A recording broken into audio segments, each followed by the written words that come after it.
Now on to our program. Today, we're honored to have Supervisor Aaron Peskin as our guest. Supervisor Peskin plays a pivotal role in many issues impacting our membership and indeed all San Franciscans.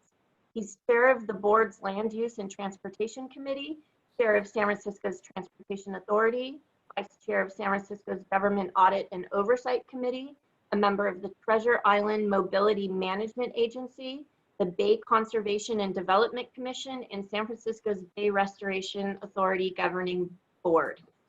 We only have 30 minutes with Supervisor Peskin to cover as much as possible, so let's get right to it. Supervisor, we would like to hear your brief remarks on both the new cleaning ordinance and congestion pricing, and then we'll break for some Q&A, and then we'll wrap up the conversation afterward around your thoughts on zoning and use issues in light of COVID. Welcome, Aaron Peskin. Thank you for having me, Shana. And I wish we could all be meeting in person, but this is the new normal. Hopefully it won't last too much longer. But the only thing that is certain these days is how uncertain everything is. It took 20 years in a pandemic for Mark and I to actually sit down and have a good time the other day at Original Joe's. So thank you for that, Mark. I've always historically dealt with the John Bozeman's of the world, and that was long overdue. First of all, let me just start by thanking everybody for their patience and cooperation during this extraordinary period that has turned everything that we know, including the government and its budget, upside down. But it has also been helpful for me just relative to a little bit of self-reflection.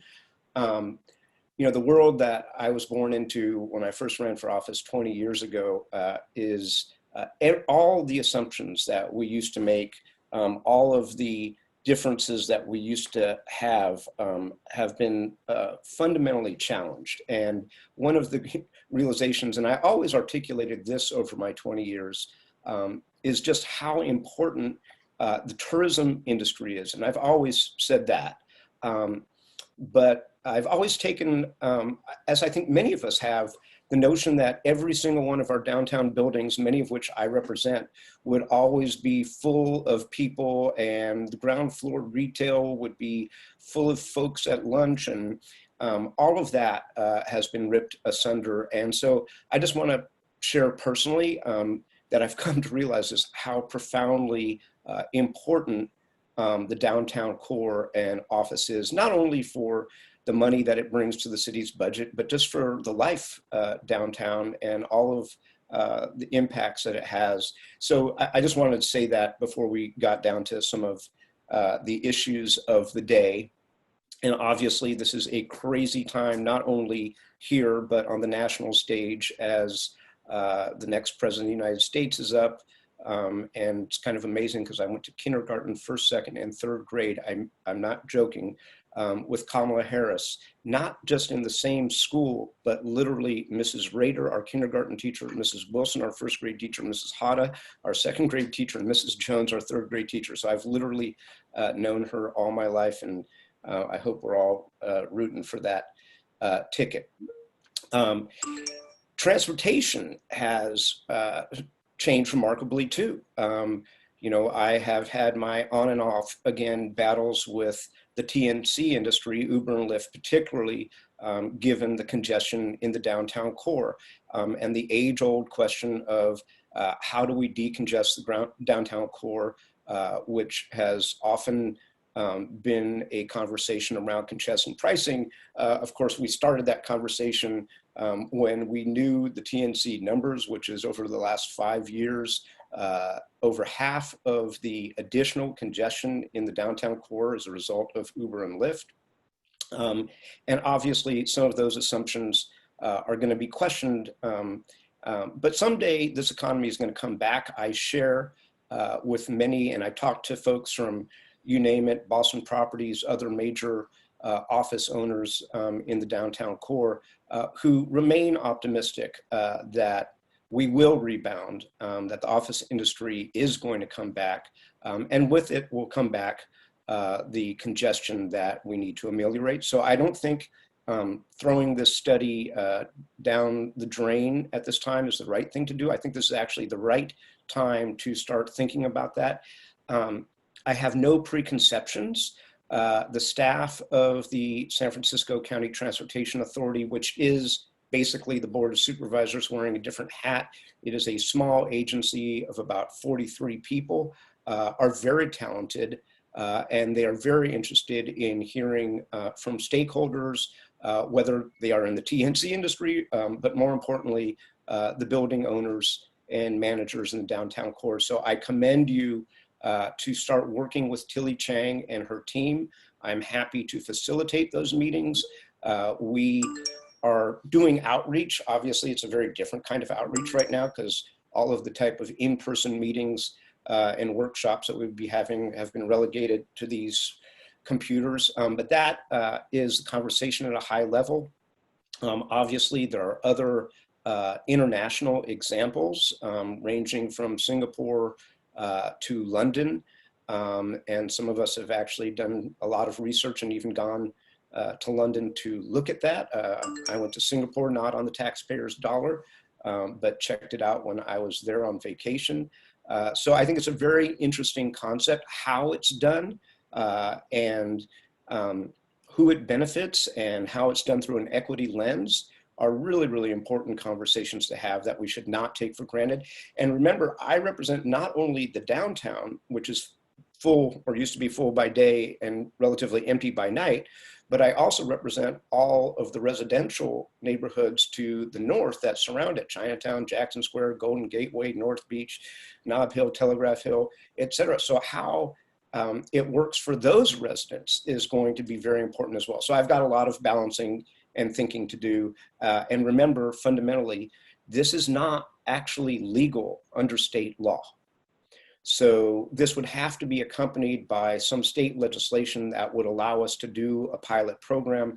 Right now, congestion pricing is not legal in any city in 58 counties of the great state of California. So I'm happy to answer questions about that. Relative to the hot button subject of the cleaning standards ordinance, which is an evolving situation. As a matter of fact, Mark, I told you that we were going to hear that in committee next week, but I forgot that next week is Labor Day, so I won't be having a committee on the 7th. So that gives us even more time, both in the hotel industry and in the office industry, to talk about that.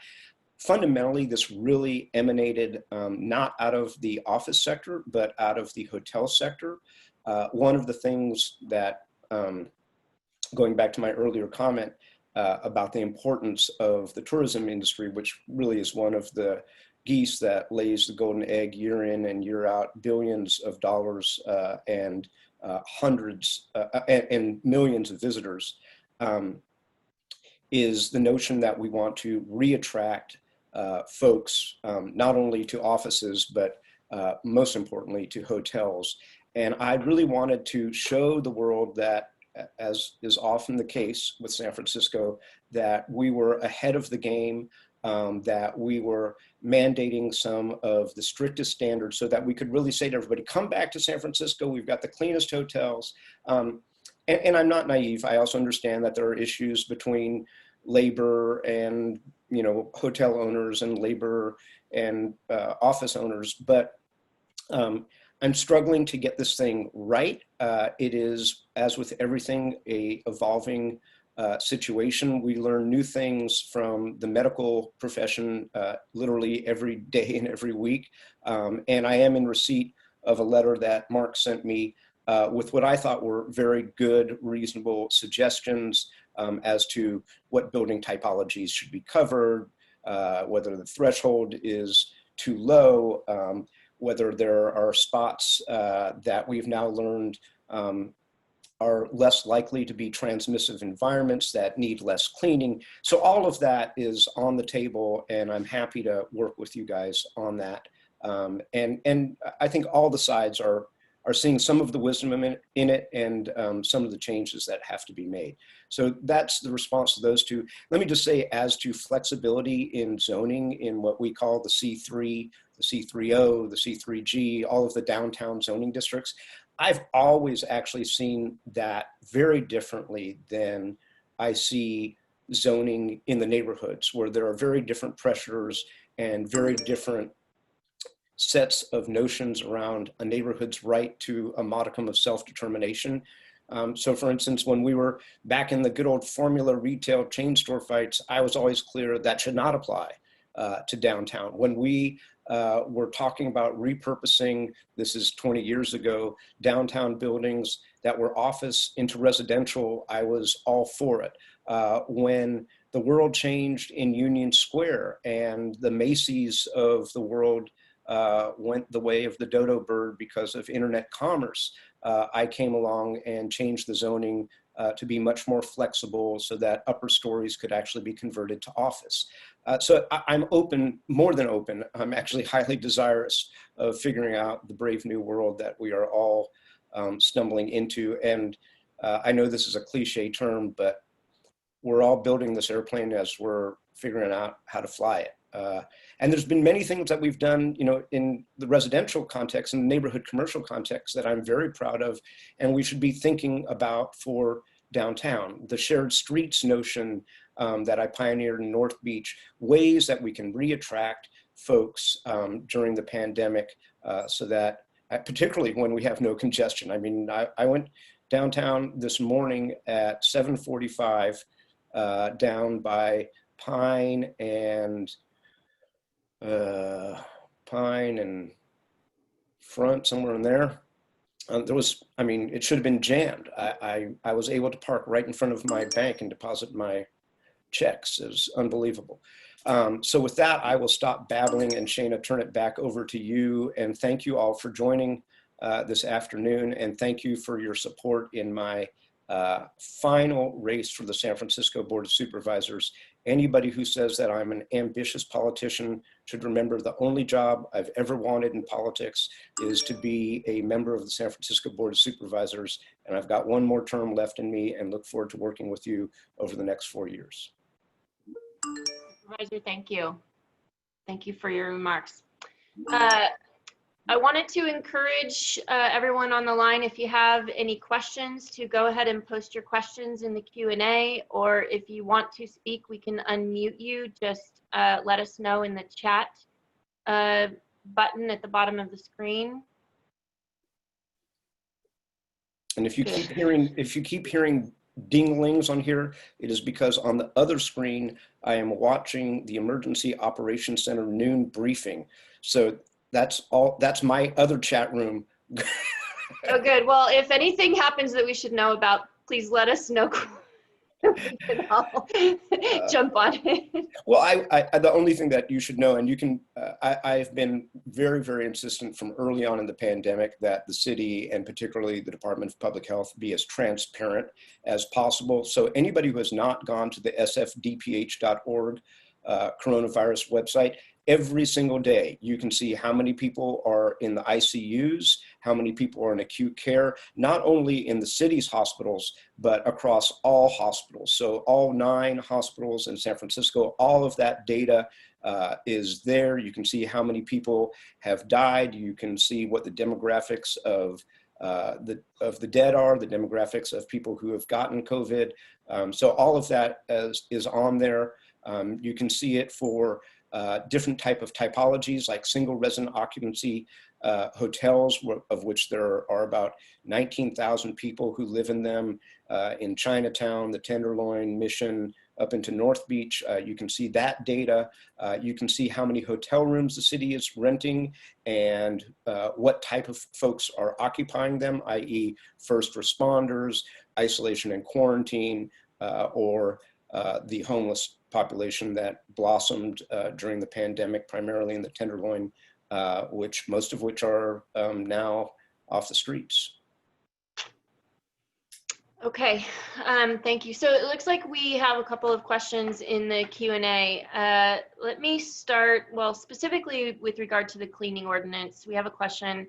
How soon can changes to the cleaning ordinance be expected? Will there be consideration given for the need or lack thereof to continuously sanitize mostly empty office buildings? So I was just having a conversation with someone about this yesterday, that, we're cleaning vacant spaces over and over and over, doing the same thing.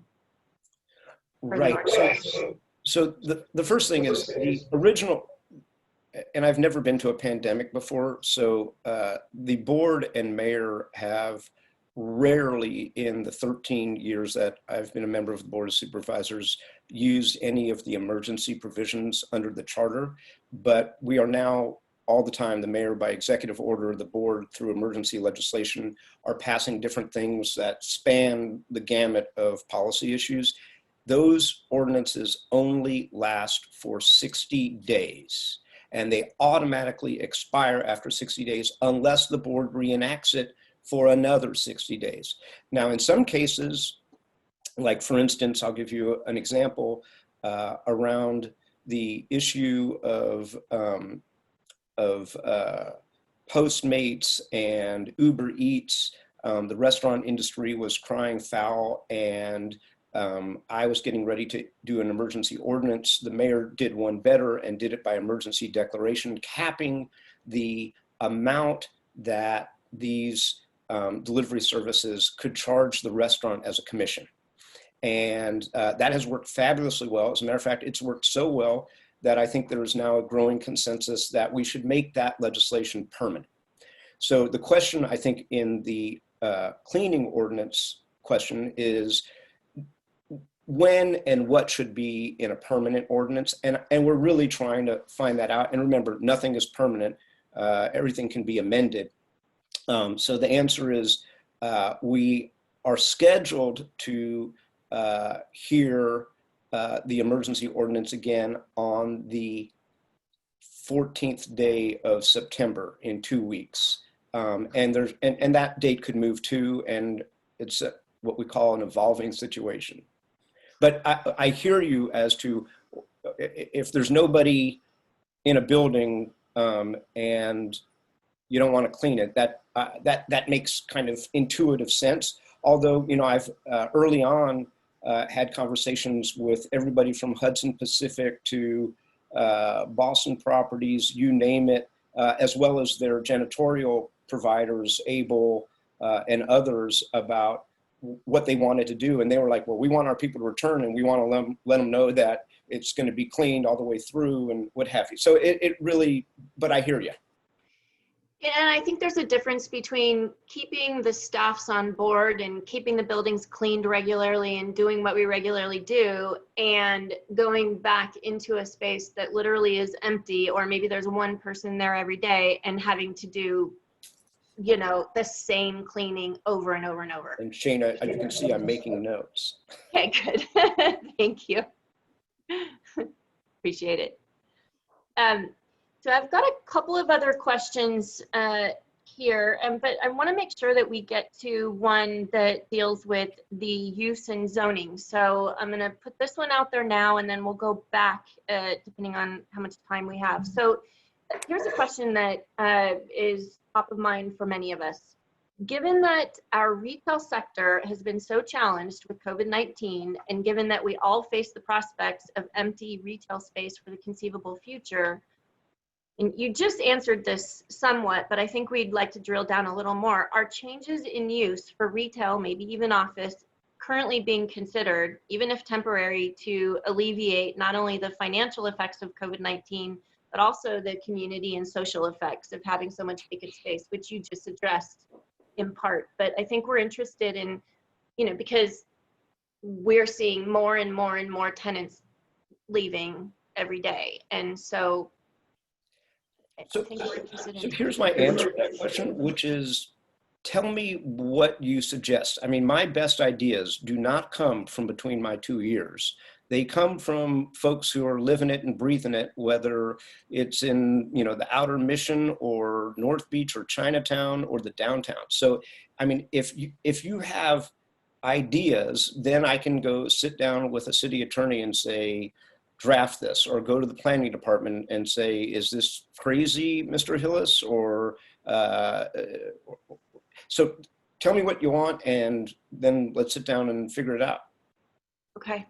I mean, for instance, in Union Square, relative to the BID And I mean, that was something where the BID came along, and I actually had lunch with Karen Flood yesterday, and they said, hey, the world's changing. Multi-floor retail is increasingly a thing of the past. We all fundamentally agreed that we wanted to keep ground floor retail and no ground floor office because of the vitality of, the ground floor and the public commons. And we were able to hammer something out that everybody went away, kind of rare, everybody went away happy. Usually I'm happy when everybody goes away equally miserable, but that was actually a success. Okay. How are we doing on time? Let's see. I am supposed to bounce off to the mayor's office of housing in 4 minutes, but I can be a few minutes late to that. So. Okay. All right. So I want to encourage, if anyone else has any I'm trying to build questions. a high rise downtown. I'm serious. Where 530 Sansom is, the high pressure fire station at the corner of Sansom and Washington, 530 Sansom. Yeah. I want to knock that down, build a 200-foot building there, and move the fire station next door. We put it out for an RFP. We selected a developer, and the proceeds from that deal are actually going to fund an affordable housing project in Chinatown. That's my calling. Okay. Well, then, since we have just a couple of minutes, let me see if I can address a couple of the questions in the bank here. So we have a question. Okay, so COVID-19 cleanliness for office and hotel is obviously very important, but the questioner here says, but still the homelessness and the open drug use on our streets is even a greater deterrent to business and visitors. So what's the latest on that? Anything you can speak to on that? So the latest on that is, look, this has been an issue long before I was a supervisor. It has plagued mayors from Dianne Feinstein to Art Agnos, and that is no excuse. But there has been a meeting of the minds relative to what has been branded mental health SF. And even with the huge economic downturn on the city side relative to our budget, that remained a priority through the budget negotiations that were concluded at 3 o'clock in the morning last, I guess it was Thursday morning by the time I got home. And I am hopeful, but that we'll start to deal with some of the behavioral health issues that plague our streets and our neighborhoods. We all take it very, very seriously, and it has been a remarkably vexing problem for generations of mayors and members of the board. But having said that, I will say Jeff Kozycki, after the pandemic hit and the Tenderloin was just off the hook, has done an extraordinary job. Same thing in my district, where the Tenderloin kind of meets Lower Nob Hill. Those alleys became encampments. I go by them literally every day on my way to City Hall, where I've still been going most days, and there's not a tent to be seen. So there's been progress. Okay, yeah, and there's one more question here, but I think it's just, I think what it's intending to say is we need to be able to start sending a positive message, to bring people in. So maybe we'll end on that and just say that we're really all hoping to have some positive messages to share, more positive messages anyway, to share with everyone. I completely agree with you. Positivity is exactly what we need. Everybody stay healthy, and I look forward to in-person meetings in the not too distant future. Fantastic. We welcome you back anytime. Thank you so much for taking the time today. Just let me know and I will appear. Okay. Take care, everybody. Thank you. Bye.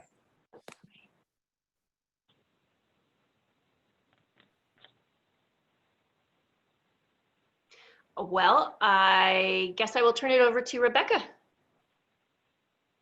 All right. Thank you, Shana, and thank you, Supervisor Peskin. We really value his insight, and that was really a treat to have him at our committee meeting. So I'm not sure, Sylvia, are you going to be able to put up the slide deck? Okay, great. So for this section of our presentation, we're going to be addressing some hot topics that are going to be on the local and state ballot. And the purpose, again, just as a reminder, is to provide a high level on a lot of these topics. The slide deck that you see now on your screen, that will be distributed to everybody on this call, and there are live links that are in that slide deck so that you can drill down into more information if you would like.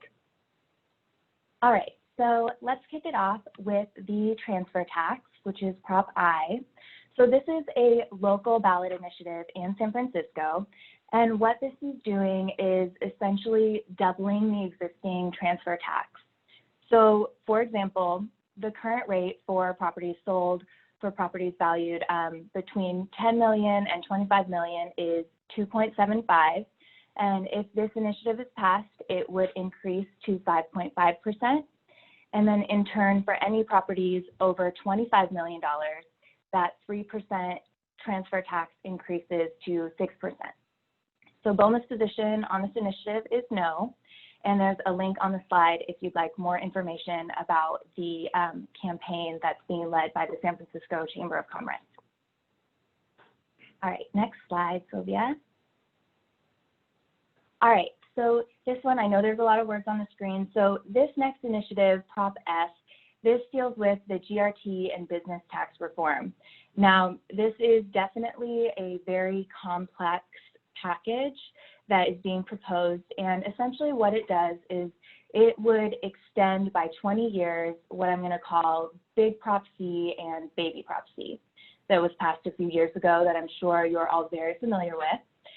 So as a reminder, Big Prop C is a tax that goes to fight homelessness and housing, and it's taxed on companies with over $50 million in gross receipts.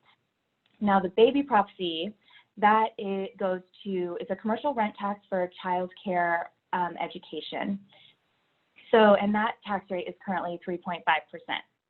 What this initiative would do is it would modify both of those taxes and eliminate a payroll tax for real estate companies while increasing the gross receipt taxes on them by 40%.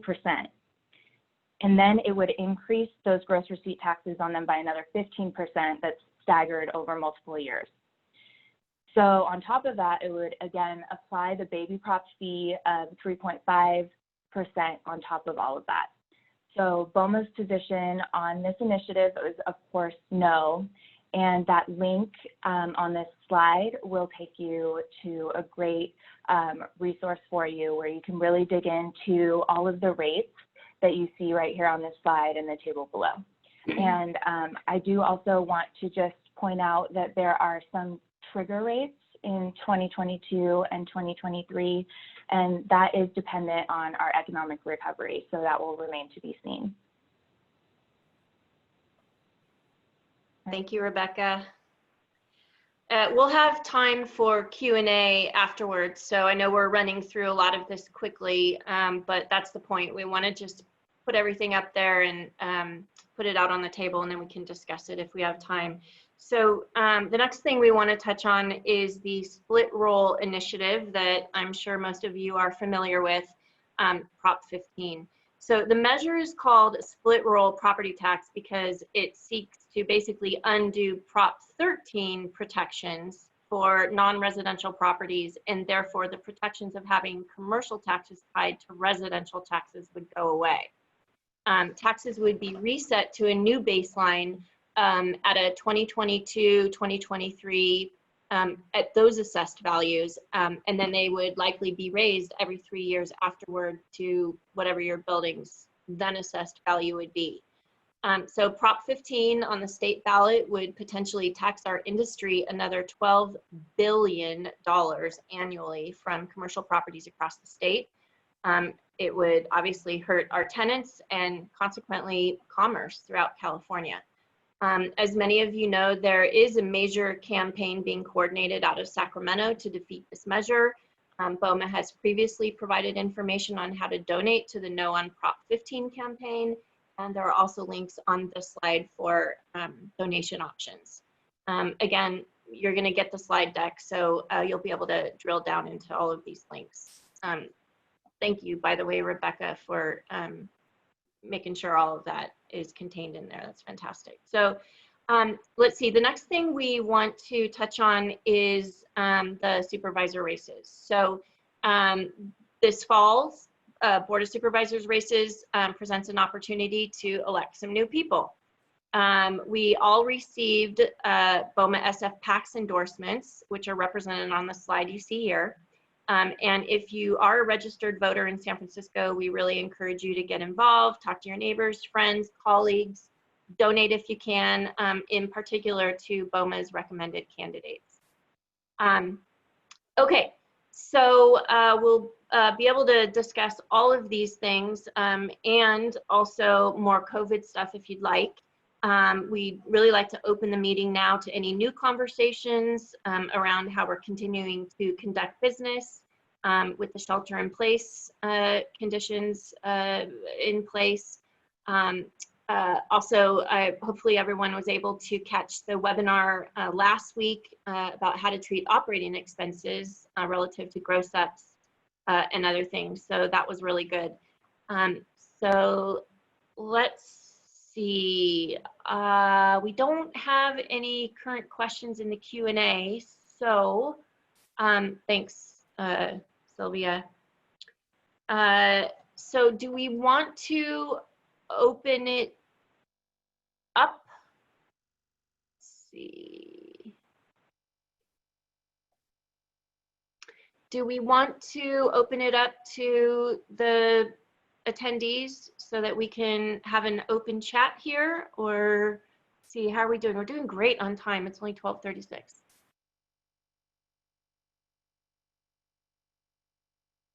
Is that something you can do, Sylvia?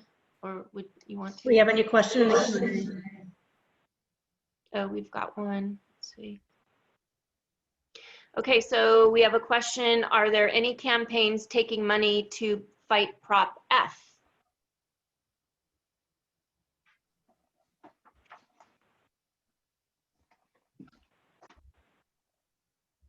There are. Mark, do you want to speak more to that? If you're available.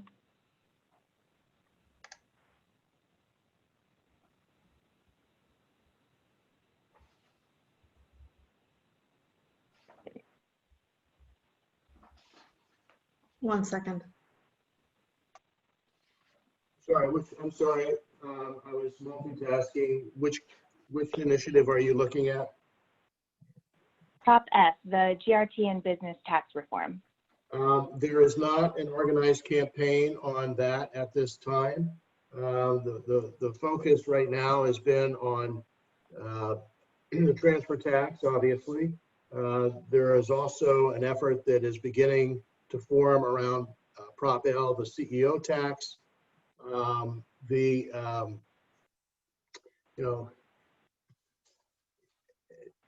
There's not enough money to focus on the gross receipts business tax reform effort at this point, which was a compromise initiative put together between the mayor and the Board of Supervisors.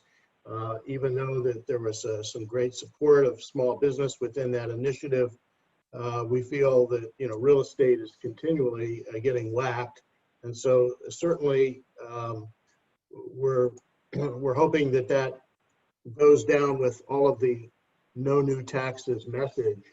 But right now the focus has been on the transfer tax. That's the biggest hit directly to our industry. But if somebody would like to talk to me afterwards directly about how they can deploy some funds to defeat that, I'm happy to entertain that question. Yeah, regarding the transfer tax, if you do the math on what some of those increases would mean, it's really significant.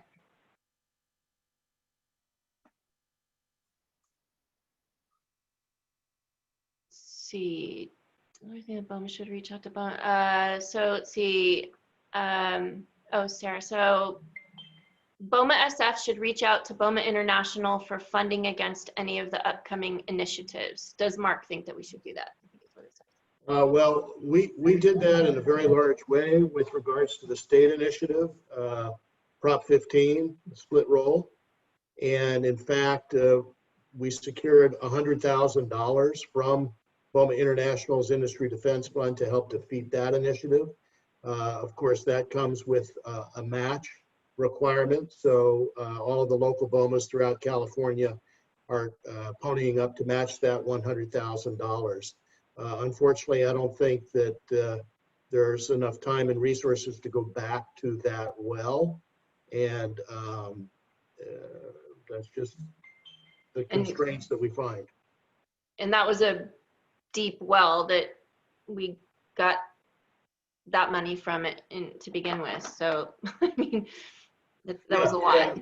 Yeah, that was the largest grant that BOMA International ever made through their Industry Defense Fund. So I think we've pretty much tapped out that resource. Yeah. Let's see, I see another question. Thanks. You're welcome, Sarah. Okay, well, if we don't have any other questions and we don't have anyone who would like to have a live chat, we'll probably move on unless anyone here wants to spend any more time on any one of these things.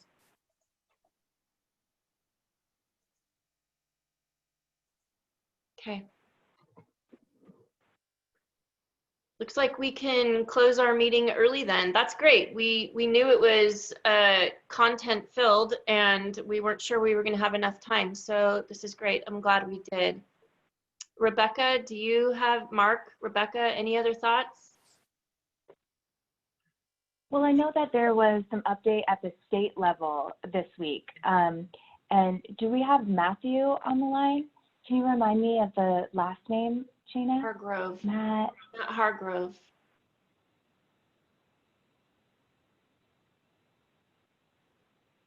He might be, but just on his phone. Yeah, I don't see Matthew, and the state legislative session just wrapped up yesterday, so I was hoping he'd be available to provide any updates, but I don't see him able. Maybe not. Yeah. Any COVID operating questions? Anything that anyone is still struggling with?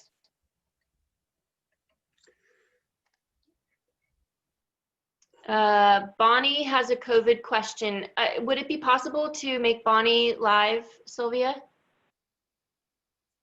Yes, 1 second.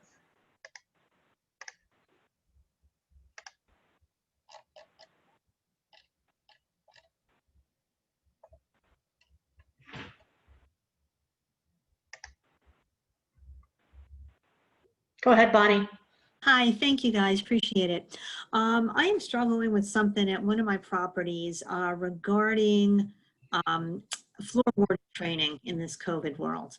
And we've used a third-party vendor, not our engineers, not our security company, total third-party vendor normally comes in, does the usual in person, you bring coffee and cookies.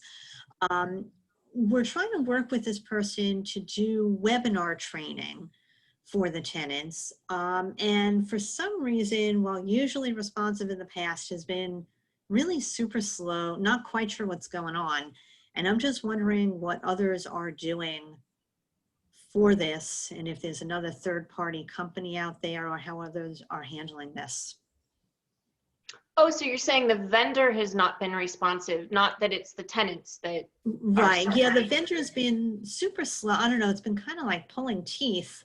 I mean, I email her, my tenant rep does too, because there's a very big, old, long-standing relationship there.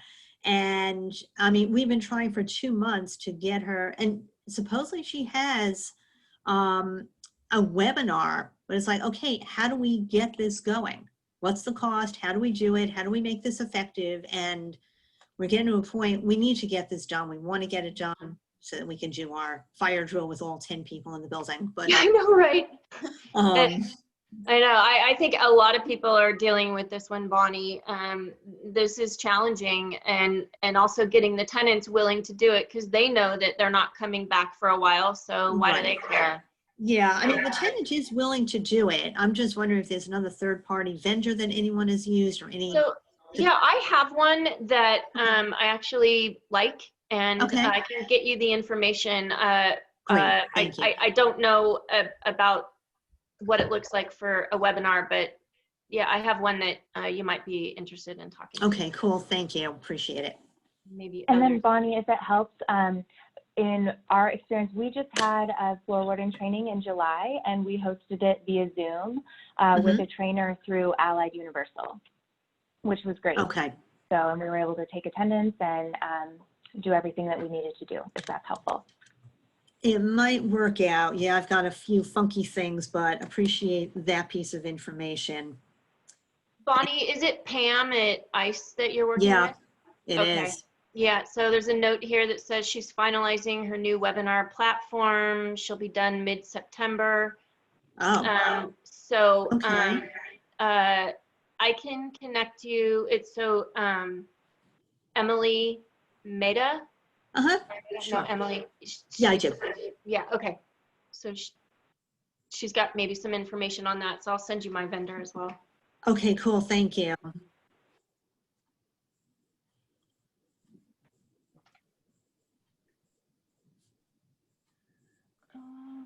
And I think that's it.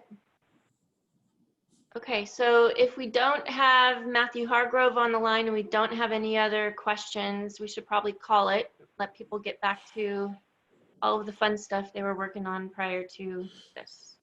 So let's wrap it. I think this was an interesting conversation. Rebecca, thanks again for putting so much of that together. We hope it was informative, and you'll get the slide deck shortly. All right, thanks everyone. The meeting is adjourned.